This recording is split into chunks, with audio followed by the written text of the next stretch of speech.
Bienvenue dans l'atelier de la résilience. Aujourd'hui, nous allons aborder un sujet qui touche de nombreuses personnes, même les plus talentueuses, le syndrome de l'imposteur. Ce sentiment de ne pas mériter son succès ou de ne pas être à la hauteur peut être paralysant, mais heureusement, il est possible de le surmonter. Dans cette vidéo, nous vous proposons des stratégies efficaces pour renforcer votre confiance en vous et apprendre à reconnaître votre vraie valeur. Le syndrome de l'imposteur est ce sentiment persistant de ne pas être aussi compétent ou qualifié que les autres le pensent. Même lorsque vous réussissez, vous attribuez souvent vos succès à la chance plutôt qu'à vos compétences.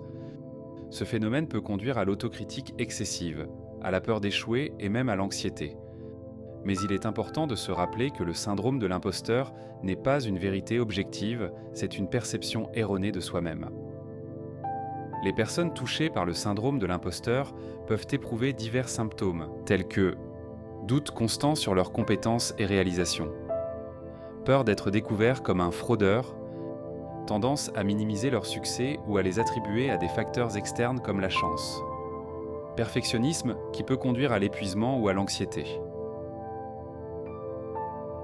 Sur le long terme, ce syndrome peut avoir des conséquences négatives sur votre carrière et votre bien-être personnel. Il peut vous empêcher de saisir des opportunités, de progresser dans votre carrière ou de vous épanouir dans vos relations. Surmonter le syndrome de l'imposteur est un processus qui demande du temps et de la pratique. Voici quelques stratégies qui peuvent vous aider. Prenez le temps de noter vos succès et vos compétences. Relisez cette liste régulièrement pour vous rappeler vos capacités. Cela peut être difficile au début, mais cela vous aidera à intégrer les retours positifs. Acceptez les compliments. Lorsque quelqu'un vous félicite, acceptez-le avec gratitude au lieu de le minimiser. Arrêtez de vous comparer aux autres. La comparaison est souvent à l'origine du syndrome de l'imposteur. Concentrez-vous sur votre propre parcours et vos progrès plutôt que sur les réalisations des autres. Parlez de vos doutes. Discutez de vos sentiments avec un mentor, un collègue ou un ami de confiance. Vous pourriez découvrir que beaucoup de personnes ressentent la même chose. Adoptez une mentalité de croissance. Voyez les défis et les erreurs comme des opportunités d'apprentissage plutôt que comme des preuves de votre incompétence. Il est intéressant de noter que de nombreuses personnalités célèbres ont également souffert du syndrome de l'imposteur. Par exemple, Maya Angelou, la célèbre écrivaine, a avoué qu'elle ressentait souvent ce syndrome malgré son succès mondial. Albert Einstein a lui aussi souffert de ce phénomène, qualifiant ses travaux de trop exagérés et de ne mériter aucun mérite particulier.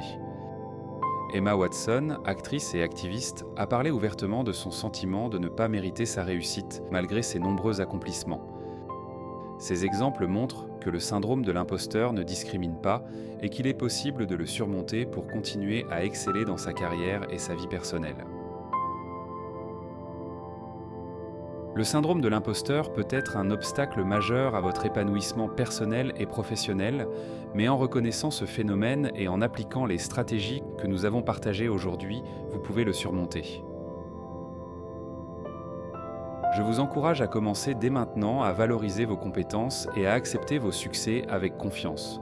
Partagez dans les commentaires vos propres expériences avec le syndrome de l'imposteur et les stratégies qui vous ont aidé à le surmonter. N'oubliez pas de vous abonner à l'Atelier de la Résilience pour plus de conseils sur le développement personnel et le bien-être mental. Merci d'avoir regardé et à très bientôt pour une nouvelle vidéo.